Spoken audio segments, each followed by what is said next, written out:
We reviewed a lot of crazy bike products in 2020. Some were tasty, others were sticky, and then of course there was the Web Blazer. And there's always more. Today we have a few new products to check out. The first one is a helmet for your hands. Geo Handguards attach to your handlebars and block your knuckles from branches and foliage encroaching on whatever backcountry trail you're riding. So they include this little shaft collar to keep it from going like this, moving back and forth. If you tighten it all the way down, it doesn't clamp onto the bar, or at least it doesn't clamp onto my bars. When trying to install these, we found that the shaft collars were too large to use on my very ordinary alloy bars.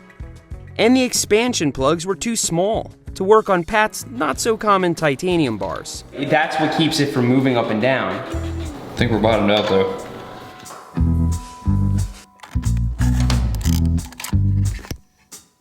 With our soda can shims in place, Pat would test the Geo Handguards in the most demanding of situations. Well, I guess this would have been me, so find your way down and I'll be down there with the gator to shuttle you back up.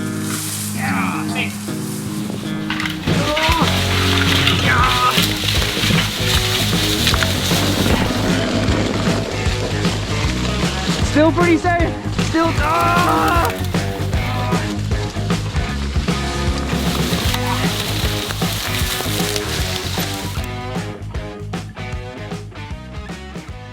Pat's impressive fall line charge through moonshangle thickets was quite the spectacle, and his hands came out unscathed. Handguards are, in fact, a thing, and these are likely the burliest ones you can get. But unless you're strictly riding unmaintained backcountry trails, these are going to be a little much. And the installation problems were disappointing to say the least, so you might want to wait around for these to be updated if you're considering running them. This next product is just a Shimano bleed funnel, except it's made of stainless steel. Each bleed cup is made from a stainless steel shot glass and shoulder bolt that I drill out by hand on a lathe in my garage. I then tap some threads for the included plug and hand braze them together. This is easily the nicest bleed cup I've ever seen, so we're gonna use it. Normal bleed cup looks something like this. It's got a little plunger inside it, it's plastic, they work fine. If you want to do a quick lever bleed, you just screw this in. We're out of baby oil, so I'm using Shimano mineral oil. And you watch the bubbles come out. When you're done, just like these ones, you have all this oil still in the cup, so you put the plunger in. Honestly, I wish he made the screw a little bit longer because I find myself kind of putting my hand down into the bleed cup. I honestly think this is like the best gift ever for somebody who works on their bikes. It's like a conversation piece. I don't even want to use that. I want to put that on my shelf. That's something they're not going to get themselves. That's something they're never going to have seen before. That is really unique and cool. Well made, and it works. Next up is the Boondoo mount. A GoPro mount that can be adjusted in any direction with a push of one convenient button. This looks really nice. It's kind of heavy. Let's test it out. While it feels solid and the idea is great, the Boondoo mount couldn't even manage to keep our Hero session stable. So I heard something while I'm riding, and I think it's this movement here where it kind of can snap up and over. It did come with a spanner wrench where you can actually tighten this down, but that doesn't affect this whatsoever. As somebody who does this professionally and uses GoPros a lot, I've had a lot of shots ruined because of cheap GoPro mounts or imperfect GoPro mounts. I'd say it's great for filming at a workbench or something like that, but not on an athlete's helmet where it's sure to wobble and make noise. Next up is the DNR Kit tool, which is a handlebar alignment gauge. So when you're installing your stem and handlebars, they can actually move independent of the wheel. And so it's up to you to line it up right, and everybody does it by eye. We've done it by eye for as long as bicycles have existed. And then of course the next day you're riding down the trail and you look down and you say, it looks like it's a little bit this way. So we're gonna kind of center it. Doesn't have to be totally perfect, but you want to get it centered as much as you can. Then you use this bottom part to line up to your stanchions.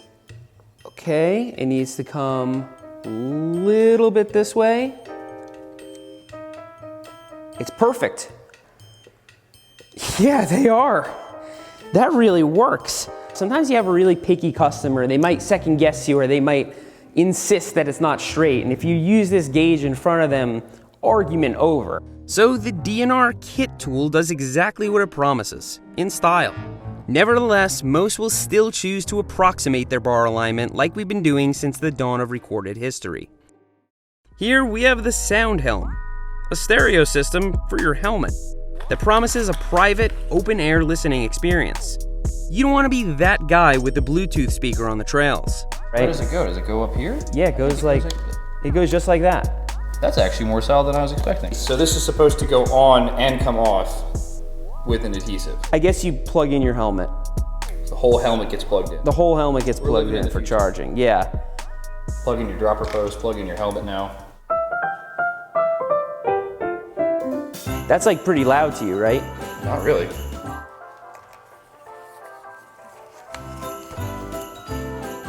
It sounds good. It doesn't sound bad. Yeah, if I was a bike length behind you pedaling, I wouldn't hear that. Right.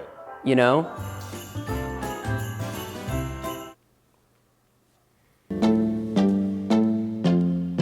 I've been all in my bag.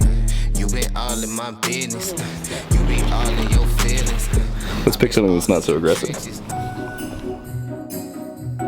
I slide by you. No, I didn't notice. So you're telling me that a freeheld body is more annoying than my music? We live in an age where tiny, independent earbuds with many hours of battery life can be had for under $100. So the Sound Helm falls short with its 3-piece wired setup and $160 price. Still, Pat really likes it, and he says he'll continue to use this one for commuting. The Bomber Strap is a single bike tailgate pad that we've reviewed before, and I actually travel with it. But version 2.0 claims to be better in all areas. So you put a bike up on it, strap it down, and now once you're done doing all this strapping, the tire still hits into the car. So in the original one, they included a strap to keep your handlebar like this. And I lost a strap, everybody lost that strap, and so you just end up with a permanent mark on your car like I have right here. The new Bomber Strap, it looks like it comes with that same strap. So the new one's a little easier to strap down. You just take this piece right here, locks in there magnetically, and then you do that. When you want to take it off, you just pull that and it comes off. It's actually really, really good system. While the new Bomber Strap is absolutely better than the old one, it's still not so good a value compared to a full tailgate pad. And in my opinion, it's only really good for traveling. It's a high-quality, well-designed product that only a select few people will find useful. And I'm one of them. The next two products were packaged together. There's Simple Shower, which is a shower head that connects to a soda bottle, and then the Shower Toga, which I'm perplexed by.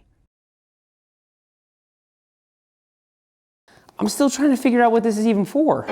Okay, so I stand inside of this so that people can't see my genitals. And then I can just wash myself, like no problem. I guess if you just want to take a shower from here up, I don't think this is a good product for mountain bikers. I think that this might be a good product for mountain bikers, and the squash screen so that you can hide behind your car door or hide behind a tree or something like that. If you don't have access to a car or a shower, you're in the woods, what do you need this for? Apparently they included a bunch of instructions and a link to something about a shark tank. Maybe they'd demonstrate more useful applications there. 2020 was a pretty rough year, but one bright spot, at least for me, has been testing out all these weird products. I hope you learned something today, or at the very least got some entertainment out of all these products. I hope the majority of you are off from work or school, spending some time with your families, waiting for 2020 to end. Thanks to Pat and Squatch Bikes for standing in for me while I heal. Thanks for riding with me today, and I'll see you next time. Who is sending you this stuff? This is serious stuff right here, so you think gloves are gonna protect your hands. Look at this. Even with me being injured, not maintaining the trails here, they're pretty clear. So what I'm thinking is you could just choose a path down Moonshangle. And just go bushwhacking. This one's low, that one's high. You bend it through. I tried so hard. It's good to see you fairly up on your feet though. Yeah.